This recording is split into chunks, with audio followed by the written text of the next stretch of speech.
Dear friends, welcome to Gyan Garden.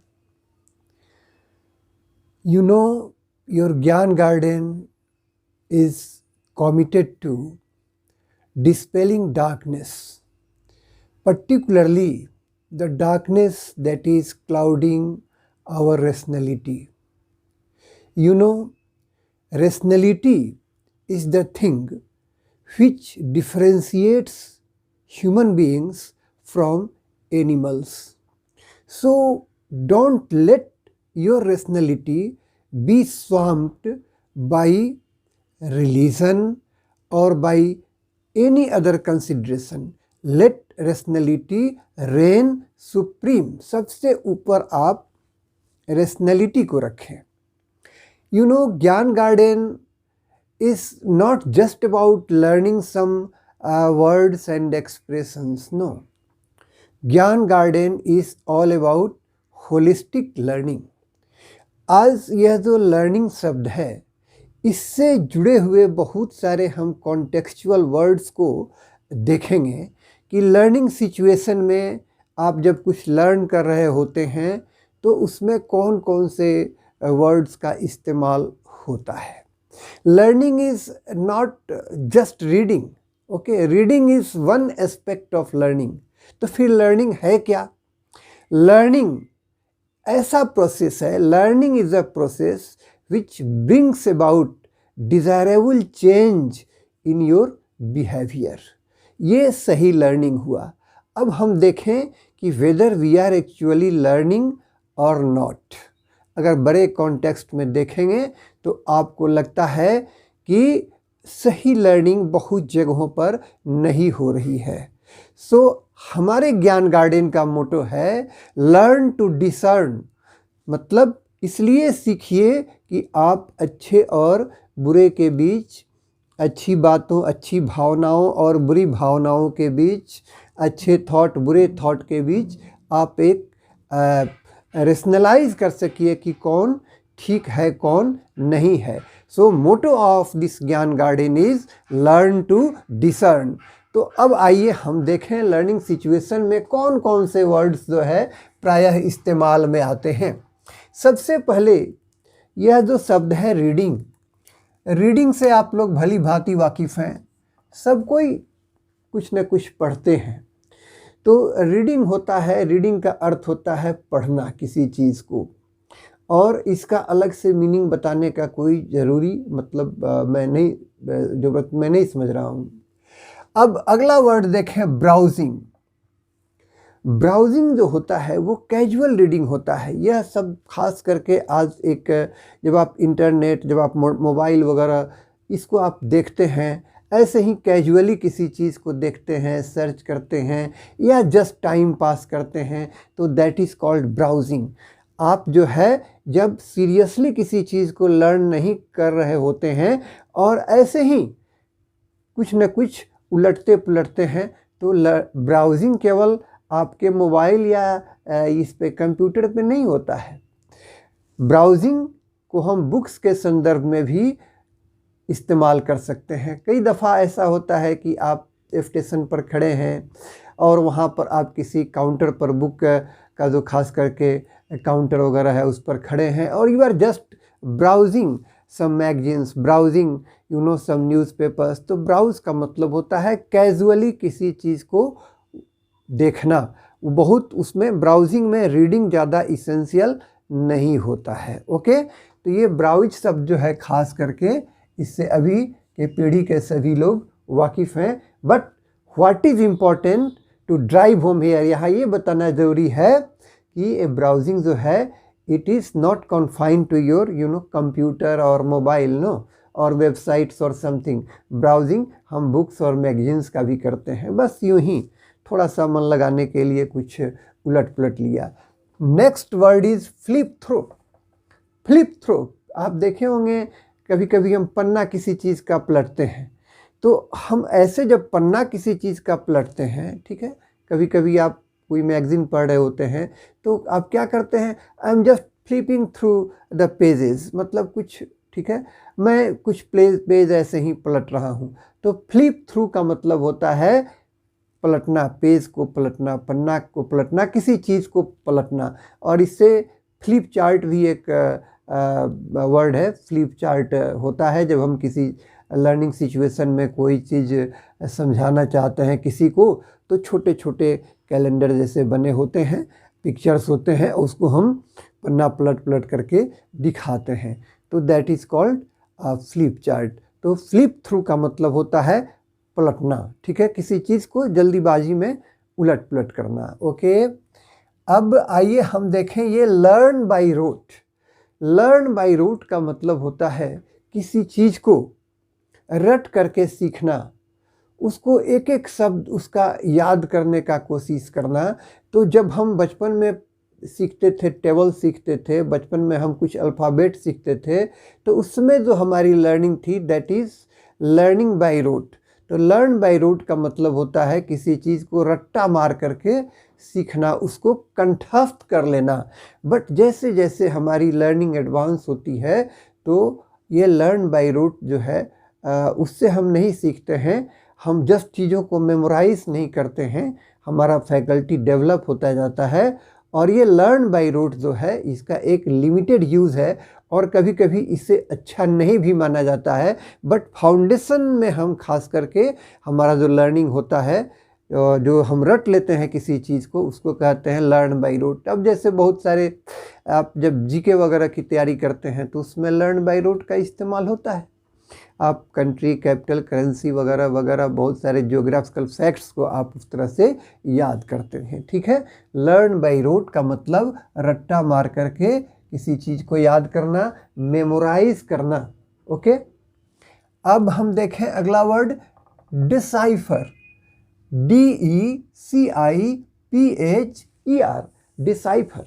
Decipher का मतलब होता है कि किसी कॉम्प्लिकेटेड चीज़ को, जिसको बहुत लोग नहीं पढ़ सकते हैं, बहुत लोग नहीं समझ सकते हैं, उसको क्रैक करना। कोई कोडिंग है इस तरह का, कोई डिफ़िकल्ट भाषा है और कोई डिफ़िकल्ट कोड में कुछ लिखा हुआ है। जैसे प्राय हम कहते हैं कि मोहनजोदड़ो और हड़प्पा में जो उसकी जो स्क्रिप्ट है, उसकी जो लिपि वगैरह है, उसको बहुत सारे लोग नहीं पढ़ पाए हैं। और कुछ लोग कहते हैं, they claim that we have deciphered the meaning of this script। ये क्या यहाँ पर लिखा हुआ है इसको हम पढ़ सकते हैं। आपको अगर कोई कठिन चीज़ सामने रख करके इसको पूछा जाए कैन यू डिसाइफर, मतलब इसमें आप कुछ समझ पा रहे हैं, इसको आप कुछ जाने कि ये क्या लिखा हुआ है। तो डिसाइफर का मतलब होता है किसी चीज़ को समझ लेना, वैसे चीज़ को जिसको बहुत आदमी नहीं समझ पा रहे हैं, कॉम्प्लिकेटेड है, कोडेड है, ऐसे चीज़ के मीनिंग को जब आप समझते हैं तो दैट इज़ कॉल्ड डिसाइफर। तो हमको ऐसा लगता है कि मोहनजोदड़ो एंड हड़प्पा में जो कुछ लिखा हुआ है, उसका जो स्क्रिप्ट है, it has not yet been deciphered. Okay, अगला शब्द हम देखें that is DELVE, delve. Delve का मतलब होता है किसी चीज़ के गहराई में घुसना। ओके, अगर आप किसी चीज़ को पढ़ते हैं, the more you delve the more you go deeper, तो डेल्व का मतलब होता है डीपर जाना, ठीक है। तो उसका मीनिंग जो है आपको ज़्यादा स्पष्ट होता जाता है। जैसे पहली बार हमने मान लिया कि अगर रामचरितमानस पढ़ा या कोई इस तरह, हमको बहुत अच्छा नहीं लगा, लेकिन एज आई डेल्व डीपर, फिर हमको मज़ा आने लगा। जब मैं उसके गहराई में गया, एज आई डेल्व डीपर। इसी तरह से आप किसी से प्रेयर करते हैं कि सर मैंने कुछ आपको जो लिख करके दिया है, प्लीज़ डेल्व डीपर, इसमें इसको आप थोड़ा सा अंदर जा करके देखिए, please delve deeper into the meaning of what I have written. तो डेल्व डीपर का मतलब होता है सतही रूप से नहीं पढ़ना, किसी चीज़ को अंदर जा करके उसके गहराई में उसके मीनिंग को देखना, ठीक है। तो this is called delve deeper. Delve DELVE, गहराई में जा करके पढ़ना, उसको समझना। Now this comprehend word is quite common, और जब स्टूडेंट्स बहुत से एग्ज़ाम देते हैं तो उसमें कॉम्प्रीहेंशन भी रहता है, जो एक पैसेज दिया रहता है और माना जाता है कि आप 5-7 मिनट में इस पैसेज को पढ़ करके और फिर नीचे जो क्वेश्चंस होते हैं उसका आपको आंसर देना रहता है। तो कॉम्प्रिहेंड का मतलब होता है किसी चीज़ को जो लिखा हुआ है उसको समझ लेना, ठीक है। तो कॉम्प्रिहेंड से भी ज़्यादा डीपर मीनिंग है अंडरस्टैंड में। कॉम्प्रिहेंड में आप केवल उसका लिटरल मीनिंग समझते हैं, उसका थोड़ा इम्पोर्ट यानी भावार्थ समझते हैं। अंडरस्टैंड जो है वो कॉम्प्रिहेंड से भी ज़्यादा डीपर है, उसका मीनिंग ज़्यादा वाइडर है। ओके, तो दिस कॉम्प्रिहेंड का मतलब समझना, क्लियर। ये कॉम्प्रिहेंड वर्ड जो है ये काफ़ी कॉमन है। कॉम्प्रिहेंड मीन्स समझना।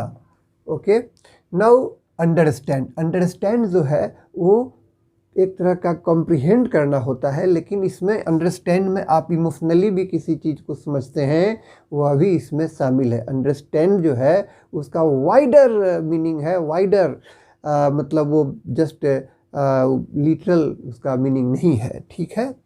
नाउ गॉट इट, आपको किसी टीचर ने कुछ बताया, फिर वो टीचर पूछते हैं हैव यू गॉट इट, मतलब आपने क्या समझ लिया जो मैं कहना चाहता था। गॉट इट, प्राय ऐसे लोग पूछते हैं, टीचर्स जो होते हैं, गॉट इट, समझ लिया ना, ठीक है। आप भी किसी को कुछ बता रहे हैं, अपने बच्चे को बता रहे हैं, तो आप उस परिस्थिति में आप कह सकते हैं गॉट इट, मैं जो कहना चाह रहा था उससे समझ लिया ना, got it, okay got. Now अब हम देखें कि अगर मैंने कोई चीज़ आपको समझाया, टीचर ने कोई चीज़ आपको समझाया, बट आप कहना चाहते हैं कि सर मुझे कुछ भी समझ में नहीं आया, बिल्कुल नहीं, तो आप कह सकते हैं, या किसी ने कोई स्पीच दिया, बहुत कठिन शब्दों का इस्तेमाल किया, आपको कुछ समझ में नहीं आया, तो आप कैसे उस चीज़ को एक्सप्रेस करेंगे। तब आप कहेंगे I have drawn a blank. To draw a blank मतलब कुछ नहीं समझ में आना। To draw a blank, I have drawn a blank, sir आपने जो कहा इसमें तो मुझे कुछ समझ में नहीं आया। I have drawn a blank, okay, what the speaker was speaking, I could not understand, I drew a blank, मुझे कुछ समझ में नहीं आया। To draw a blank means कुछ भी समझ में नहीं आना। ओके, अगला वर्ड हम देखते हैं, it is all Greek to me. इसका भी आप इस एक्सप्रेशन का इस्तेमाल उस सिचुएशन में कर सकते हैं। जैसे मान लिया कि हमारे सामने आपने आकर के कुछ कंप्यूटर के कठिन चीज़ों के बारे में हमको बताना चाहा, लेकिन अगर कंप्यूटर में हमको ज़्यादा रुचि नहीं है और बहुत सारे ऐसे वर्ड्स हैं जो उसके हम नहीं जानते हैं, तो हम ये कह सकते हैं कि language of computer is all Greek to me, या computer is all Greek to me. मुझे उसके बारे में कोई जानकारी नहीं है, ठीक है। आप जानते हैं कि ग्रीक एक लैंग्वेज है, तो कोई ऐसा आदमी है जिसको ग्रीक लैंग्वेज समझ में नहीं आया, तो उसने ऐसा कहा कि भाई it is all Greek to me. कोई आपको फ्रेंच में कुछ कह दिया, आप कह सकते हैं it is all Greek to me, ठीक है। आप इंग्लिश बिल्कुल नहीं जानते हैं, तो आप कह सकते हैं कि वो English is all Greek to me, मतलब मुझे कुछ भी नहीं पता इसका, all Greek to me. Okay, अब आइए हम देखें यह जो शब्द है क्रिप्टिक, CRYPTIC, क्रिप्टिक। क्रिप्टिक का मतलब होता है उलझा हुआ। मैंने उनसे कुछ पूछा और उन्होंने जो रिप्लाई दिया दैट वाज क्रिप्टिक। कई दफ़ा कुछ लोग ऐसा रिप्लाई देते हैं, बचते बचाते रिप्लाई देते हैं, जिसका मीनिंग बहुत क्लियर नहीं होता है, तो आप कह सकते हैं कि ये क्रिप्टिक रिप्लाई है, ये उलझा हुआ रिप्लाई है, ये काफ़ी, ये गोल मटोल अगर कुछ कोई चीज़ होता है, गोल माल जिसमें रहता है, बिल्कुल वो उलझाया हुआ, जिसको आप कॉम्प्रिहेंड नहीं कर सकते हैं ठीक से, तो उसको हम कहते हैं कि वो क्रिप्टिक है। क्रिप्टिक मीन्स उलझा हुआ, ठीक है। सो लैंग्वेज क्रिप्टिक हो सकता है, किसी का थॉट क्रिप्टिक हो सकता है, ओके, किसी का मैसेज क्रिप्टिक हो सकता है, और इसी क्रिप्टिक का मतलब वो लगता है कि सर्टेन कोड में कोडेड है एक तरह से ये क्रिप्टिक, लेकिन इसका जनरल यूज़ भी आप करते हैं कि भाई बहुत ही क्रिप्टिक रिप्लाई है आपका, इट इज़ नॉट क्लियर, कि इसमें क्लैरिटी नहीं है। ओके, क्रिप्टिक मीन्स उलझा हुआ, उलझाया हुआ, ठीक है, not clear. Now ambiguous, ambiguous का मतलब होता है द्विअर्थक, जिसका मीनिंग क्लियर नहीं हो, जिसका दो तरह से इंटरप्रिटेशन किया जा सके। आप देखते हैं प्रायः हम अभी आजकल जो गीत वगैरह सुनते हैं, खास करके कुछ सर्टेन डायलेक्ट्स में, सर्टन कुछ लोकल लैंग्वेजेस में जो सॉन्ग्स वगैरह होते हैं तो काफ़ी उसमें एम्बिग्विटी होती है। और फिल्मों में भी जो कुछ हिंदी मूवीज़ में भी कुछ सॉन्ग्स ऐसे होते हैं, कुछ डायलॉग्स ऐसे होते हैं जिसमें एम्बिग्विटी होती है। तो ये या हमारा कुछ मैसेज हो सकता है, उसमें भी एम्बिग्विटी है, मतलब क्लैरिटी नहीं है, वो द्विअर्थी है। ठीक है, लोग अलग अलग आदमी उसका अलग अलग तरीके से अर्थ निकाल सकते हैं। तो कहने का मतलब, आप अगर किसी को कोई मैसेज देना चाहते हैं, आपके कम्युनिकेशन स्किल की जब हम बात करें तो उसमें एम्बिग्विटी नहीं होनी चाहिए, उसमें क्या होनी चाहिए, क्लैरिटी होनी चाहिए। तो आप कह सकते हैं एम्बिग्विटी का उल्टा क्लैरिटी। और एम्बिगुअस वह चीज़ हुआ जिसका अलग अलग मीनिंग इंटरप्रेट किया जा सके। ठीक है, not clear. Now read between the lines. आप कुछ लिखा हुआ है, आप उसको जब गहराई से पढ़ते हैं तो यह कहा जाता है कि please read between the lines. ऊपर जहाँ पर आप पढ़ेंगे इसको सतही तौर पे पढ़ेंगे, ठीक है, कर्सरी तौर पे इसको आप पढ़ेंगे तो हो सकता है कि यह मीनिंग निकले, लेकिन आप if you read between the lines काफ़ी इसके अलग मीनिंग निकाल सकते हैं। तो माना जाता है कि जो जजेज होते हैं, जो एडवोकेट्स होते हैं, तो ऐसे लोग they read between the lines. आप जो है कोई चीज़ आपको अगर दिया जाता है तो उसको आप कोशिश करिए कि अगर आपको उसका डीपर मीनिंग निकालना है, जानना है कि actually what it is all about, तो you are advise to read between the lines. ठीक है, तो रीड बिटवीन द लाइन्स का मतलब हुआ किसी चीज़ को बिटवीन द लाइन्स, मतलब बीच में भी कुछ लिखा हुआ है। ठीक है, यानी उसको गहराई से आप पढ़िए। रीड बिटवीन द लाइन्स का मतलब एक एक लाइन के बीच में पढ़ना। अब बीच में क्या पढ़ना, इसका मतलब हुआ कि एक एक लाइन को गहराई से उसका अर्थ निकाल करके पढ़ना। Read between the lines. Okay, now high bro. आप कोई आर्टिकल पढ़ रहे हैं, आपको समझ में नहीं आया, ठीक है, किसी ने कुछ स्पीच दिया, वो समझ में नहीं आया। कई बार ऐसा अपने कंट्रीज़ में भी ऐसे सेलिब्रिटी हैं, ऐसे स्पीकर्स हैं, ऐसे ओरेटर्स हैं, कुछ स्पीच देते हैं तो काफ़ी उसमें जो हाई फ्लोन डिक्शन का, वर्ड्स का इस्तेमाल करते हैं, एक्सप्रेशन का इस्तेमाल करते हैं। तो आप कह सकते हैं कि उनका जो स्पीच है वो हाई ब्रो है। बहुत सारे ऐसे मूवीज़ होते हैं, जैसे मान लिया गाइड, या इस तरह की मेरा नाम जोकर, या इस तरह के कुछ।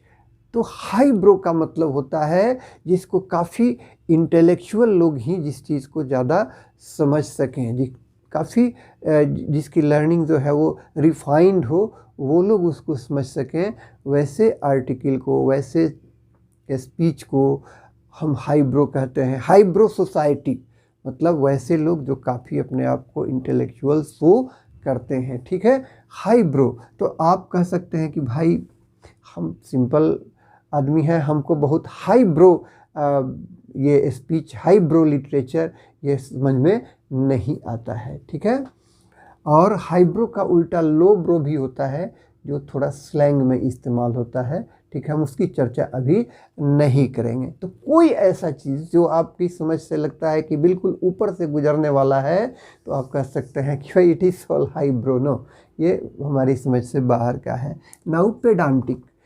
पेडांटिक का मतलब होता है PEDANTIC। पेडांटिक का मतलब होता है पांडित्यपूर्ण। ठीक है, अब you know I do not like pedantic articles. ठीक है, मुझे क्या पसंद है, मुझे सिंपल चीज़ पसंद है। तो पेडांटिक का मतलब होता है पांडित्यपूर्ण। जैसे Vedas are thought to be pedantic. Okay, बहुत पांडित्यपूर्ण है वो, मतलब उसको जो है वो असाधारण तरीके से आप नहीं समझ सकते हैं। इसी तरह से कोई लिटरेचर जो है वो पेडांटिक हो सकता है, कोई स्पीच किसी का वो काफ़ी पेडांटिक हो सकता है, बिल्कुल पांडित्यपूर्ण। ठीक है, विद्वता से भरा हुआ। तो इसका इस्तेमाल कभी कभी हम थोड़ा सेटायरिकल वे में करते हैं, वो व्यंग्यात्मक लहजे में भी कहते हैं, और कभी कभी हम प्रशंसा नहीं भी करना होता है तो भी कह देते हैं कि भाई ये बड़ा पेडांटिक स्पीच है, बहुत पेडांटिक आर्टिकल है। ठीक है, लेकिन पेडांटिक का मतलब होता है विद्वता से भरा हुआ। ओके। जैसे आप कह सकते हैं कि राधा कृष्णन का स्पीच जो है वो काफ़ी पेडांटिक होता था, ठीक है। तो पेडांटिक का मतलब पांडित्यपूर्ण, ओके। अब आइए हम इनको देखें। ये कह रहे हैं I enjoy learning new things. अगर ऐसा कोई आदमी है जो कहता है कि भाई I really enjoy learning new things, तो ऐसे आदमी को क्या कहेंगे? मुझे नई नई बातों को, नई नई चीज़ों को सीखना पसंद है, नए नए स्किल्स को सीखना पसंद है। वन हु इंजॉयज लर्निंग, जो लर्निंग को इंजॉय करता है, वैसे आदमी के लिए कौन सा शब्द होता है? अगर वन वर्ड आपको दिया जाए कि one word for many words, तो वैसे आदमी के लिए आप क्या इस्तेमाल करेंगे? तो वैसे आदमी को हम कहते हैं PHILOMATH।